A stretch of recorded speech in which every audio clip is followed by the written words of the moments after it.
Clearly not that familiar with computer technology, he handed the police a golden opportunity. Welcome to WatchMojo, and today we're counting down the errors and miscalculations that led to serial killers getting captured. Once again, it was a traffic violation that brought him down. Parking ticket, David Berkowitz. One of the scariest modus operandi of serial killers is when they select victims randomly, as did David Berkowitz, aka the son of Sam.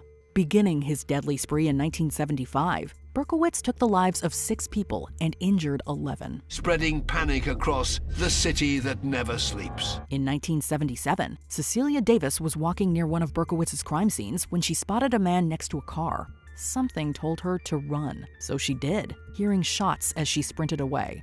Davis eventually told the police about the incident and that the vehicle the man was using had a parking ticket. After checking the details, the cops found Berkowitz, discovered weapons in his car, and arrested him. And sure enough, there were 4 summonses given out, one of them to a David Berkowitz. In 1978, he was sentenced to 25 years to life for each murder. Missing license plate, Joel Rifkin. In 1994, Joel Rifkin was found guilty of 9 counts of murder and sentenced to 203 years in jail. Yet it's believed he may have slain up to 17 victims during his 4-year reign of terror in New York. If it wasn't for one error in 1993, Rifkin may never have been caught. When the police attempted to pull him over for a missing rear license plate, Rifkin panicked and sped off with the cops in hot pursuit. He just kept driving, and that's when I initiated the pursuit. However, after over 20 minutes of reckless driving, the serial killer crashed his truck into a pole, allowing the officers to arrest him. Yet, as they approached the truck, there was a strong odor. That's when I noticed stench. When the cops looked under a sheet, they discovered one of Rifkin's victims. False license plate, Peter Sutcliffe. Between 1975 and 1980, the north of England was in a state of fear. A criminal known as the Yorkshire Ripper had taken the lives of 13 people, a figure that was suspected to be much higher later, and badly injured several others. Yet the police had no leads. In 1981, Peter Sutcliffe was arrested after the police noticed him in a car with an escort, and while he indeed had a license plate, it was a false one. And discovered that the number plates did not tally with the vehicle. That rang alarm bells. The cops quickly realized Sutcliffe matched the Yorkshire Ripper's description. One officer discovered weapons dumped where Sutcliffe was arrested, and a knife hidden in the toilet at the police station. After intense interviewing, Sutcliffe confessed. Sutcliffe knew he was caught, and it was then he said, "I know what you're leading up to. It's me, I'm the Ripper." He was sentenced to a minimum of 30 years, which was later changed to a whole life tariff. Sutcliffe passed away in jail in 2020. The serial killer, Peter Sutcliffe, known as the Yorkshire Ripper, has died in hospital at the age of 74. Scratch marks, Earl Nelson. After sustaining a head injury as a child, Earl Nelson, aka the Dark Strangler or the Gorilla Man, began showcasing more and more erratic behavior. Eventually, it led to him becoming one of the US's most prolific serial killers. In just over a year, Nelson took the lives of up to 29 people throughout many states, including Washington, California, Oregon, and Missouri, and eventually ended up in Winnipeg, Manitoba, Canada. After more slayings, a search was underway for someone matching Nelson's description. With all this going on, he visited a barber. However, the worker noticed blood and scratch marks on Nelson, and they told the cops. Eventually, Nelson was discovered and arrested. In 1928, Nelson was executed for his crimes. Public indecency, Arthur Shawcross. In 1987, Arthur Shawcross, later known as the Genesee River Killer, was released from jail for taking the lives of 2 children. By the following year, he began terrorizing citizens in Rochester, New York. Shawcross took the lives of around 12 people until 1990. At that time, the police had discovered one of his victims, and a helicopter was checking out the area in the belief the killer would return to the scene. They spotted Shawcross on a nearby bridge, seemingly relieving himself in one form or another. As the helicopter flew by, he closed the passenger door. After running his vehicle license plate and discovering his morbid history, the cops arrested Shawcross, who admitted his guilt. He was sentenced to 250 years in jail before passing away in 2008. I don't know, something inside me is weird. Forged will, Harold Shipman.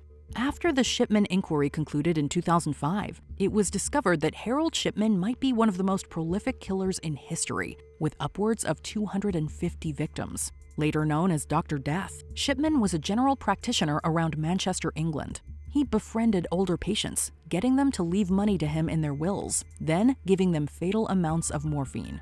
But when solicitor Angela Woodruff was told that her mother's will had left everything to Shipman, she got suspicious. She was absolutely astonished because if you look at the actual will, it's so amateur. An investigation led to the police realizing the doctor's typewriter was used to write the will, as well as his fingerprint being on the letter. And that in an interview he suggested that Mrs. Grundy used to borrow the typewriter. In 2000, Shipman received life imprisonment before taking his own life in 2004. It would have been Harold Shipman's 58th birthday tomorrow. The former GP thought responsible for more than 200 murders. Plumbing issues. Dennis Nielsen. Between 1978 and 1983, Dennis Nielsen lured up to 15 victims to his residences in London, England, taking their lives and then living with the remains for a while. But by 1983, a plumber was examining a drain pipe that various residents had complained about. The worker found a strange substance coating them. He discovered that what was blocking the toilets was actually human flesh. After an investigation, it was discovered to be human remains, and it led to Nielsen. On the 9th of February, blocked drains would lead to his discovery and arrest. When the police got there and searched the property, they found more remains scattered about. Nielsen had disposed of evidence either by a bonfire or flushing it in the toilet, leading to his downfall. He was sentenced to life imprisonment for 6 murders and 1 attempt. In 2018, Nielsen passed away in jail. Nielsen was totally matter of fact, quite cold. There was no remorse, there was no indication of any remorse. Erratic driving, Randy Kraft. In 1983, California Highway Patrol officers noticed a car driving erratically on the freeway. Understandably suspecting this was a DUI, they pulled the car over. California Highway Patrol pulled over Randy Kraft for driving erratically. As one cop spoke to the driver outside the vehicle to give him a sobriety test, the other checked the passenger, who remained sitting. However, they discovered he was tied up and wasn't alive.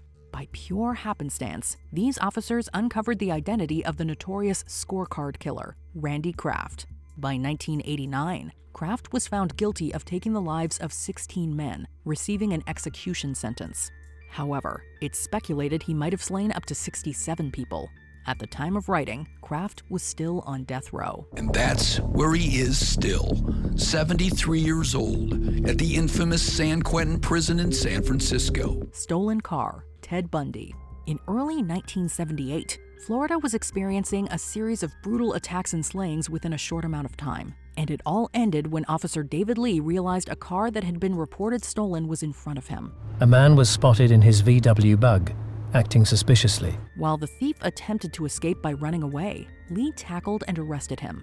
It was soon discovered Lee had brought Ted Bundy to justice, who had escaped custody multiple times and committed horrific crimes. Ted Bundy was in custody again.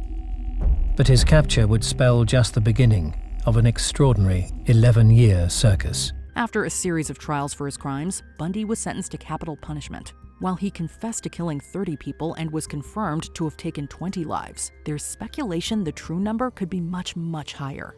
In 1989, Bundy's sentence was carried out. While he confessed to many crimes, investigators say he recanted many statements and couldn't be trusted to tell the truth.